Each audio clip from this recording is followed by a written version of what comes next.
Morning साथियों। तो आज की हमारी क्लास होगी सैयद वंश के बारे में।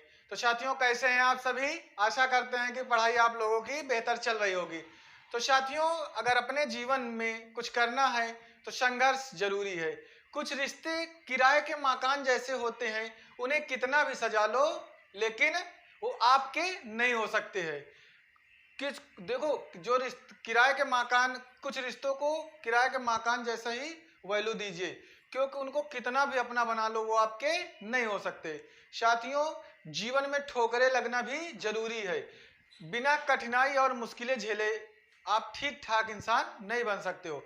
जब आपको कठिनाई पड़ेगी, मुश्किलें आएंगी, उनको आप डट करके मुकाबला करोगे तभी जीवन में आप बेहतर कार्य कर सकते हो। तो साथियों आज सैयद वंश के बारे में पढ़ लेते हैं। सैयद वंश का संस्थापक जो था, सैयद वंश का संस्थापक खिज्र खां। सैयद वंश 1451 तक चलता है और 1451 से 1526 तक लोदी वंश, इसके बाद अंतिम वंश लोदी वंश होता है। सैयद वंश का संस्थापक खिज्र खां था, जो कि तैमूर लंग का सेनापति था। किसका सेनापति था? तैमूर लंग का। कौन? खिज्र खां। ये जो सैयद वंश है केवल 37 वर्ष तक ही शासन करते हैं। सैयद वंश कितने वर्ष तक चलता है? 37 वर्ष तक। तो सैयद वंश का संस्थापक खिज्र खां था, जो कि तैमूर लंग का सेनापति था। तैमूर ने जब भारत से लौटते समय जो खिज्र खां था, इनको लाहौर, मुल्तान और दीपालपुर का सूबेदार नियुक्त किया। जो तैमूर लंग जब भारत को छोड़ा, पहले तो भारत आया, आक्रमण किया, जीता, फिर उसके बाद जब ये भारत से वापस जाने समय खिज्र खां को लाहौर, मुल्तान और दीपालपुर का सूबेदार नियुक्त किया।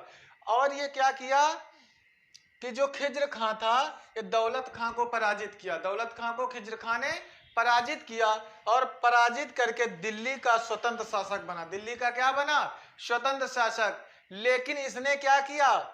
खिज्र खां स्वयं को पैगंबर मोहम्मद साहब का वंशज मानता था। खिज्र खां क्या मानता था कि मैं मोहम्मद साहब का क्या हूं? वंशज हूं। और उसके बाद इसने सुल्तान की उपाधि नहीं धारण की। इसने रैयत ए आला की उपाधि से ही सम्मानित किया, यानी अपने आप को रैयत ए आला की उपाधि की।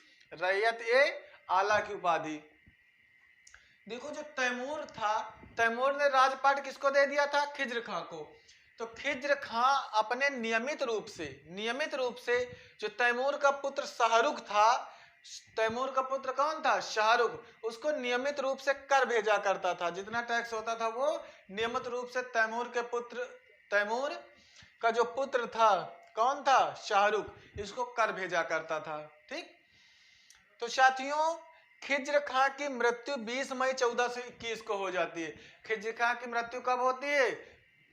20 मई 1421 को हो जाती है। और खिज्र खां के बाद उसका पुत्र अगला शासक बनता है मुबारक शाह। कौन शासक बनता है? मुबारक शाह।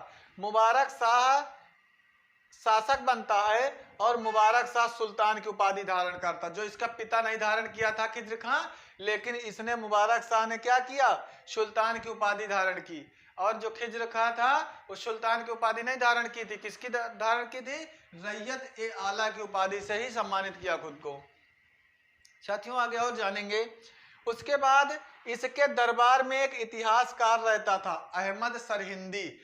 अहमद सरहिंदी एक इतिहासकार था जिसने तारीख ए मुबारक शाही लिखा। क्या लिखा?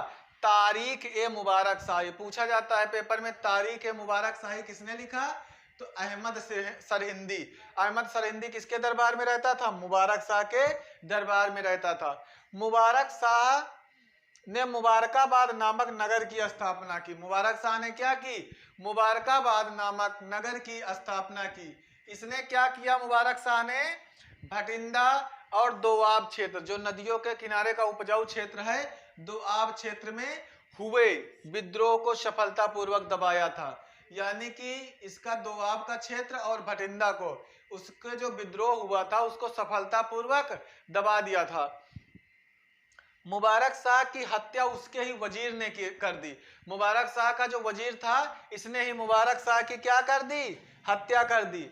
और मुबारक शाह के बाद इसका भतीजा बनता है, इसका लड़का नहीं बनता, इसका भतीजा बनता है, उसका नाम क्या है? मोहम्मद शाह। मोहम्मद शाह अगला सुल्तान बना। कौन बना? मोहम्मद शाह अगला सुल्तान बना। तो साथियों, मोहम्मद शाह का वास्तविक नाम मोहम्मद बिन फरीद खान था। क्या था? मोहम्मद बिन फरीद खान। अब देखिए 1440 ईस्वी में, कब? 1440 ईस्वी में महमूद शाह खिलजी, 1440 ईस्वी में महमूद शाह खिलजी ने कहां पर आक्रमण किया? दिल्ली पर। दिल्ली पर जब आक्रमण किया महमूद शाह खिलजी ने 1440 ईस्वी में आक्रमण किया तो 3 दिन युद्ध चला। कितने दिन युद्ध चला? 3 दिन। फिर दोनों में आपस में समझौता हो गया, एक संधि हो गई। तो मुबारक शाह खिलजी क्या करता है? वापस पुनः मालवा लौट जाता है, क्योंकि वो मालवा का शासक था। संधि हुई, पुनः मालवा वापस लौट गया। अब साथियों, जो सैयद वंश का अंतिम शासक था, सैयद वंश का अंतिम शासक अलाउद्दीन अहमद शाह था। क्या था? सैयद वंश का अंतिम शासक अलाउद्दीन आलम शाह। अलाउद्दीन आलम शाह, ये इसका अलाउद्दीन आलम शाह का एक वजीर था। दोनों में मतभेद हो जाता है। तो जब मतभेद हो जाता है, राजा खुद राजपाट छोड़ करके चला जाता है। यानी अलाउद्दीन मसूद शाह राजपाट छोड़ करके चला जाता है। कहां पर? मतभेद होने के कारण ये दिल्ली छोड़कर बदायूं चला जाता है। कहां चला जाता है? दिल्ली छोड़कर बदायूं चला जाता है। फिर वहीं पर उसकी मृत्यु हो जाती है। जो ये अलाउद्दीन आलम शाह सैयद वंश का अंतिम शासक है, ये चला जाता है बदायूं, दिल्ली छोड़ करके। वहीं बदायूं में इसकी मृत्यु हो जाती है। जो ये वजीर रहता है, वजीर ने दिल्ली का राजपाट बहलोल लोदी को सौंप देता है। किसको सौंप देता है?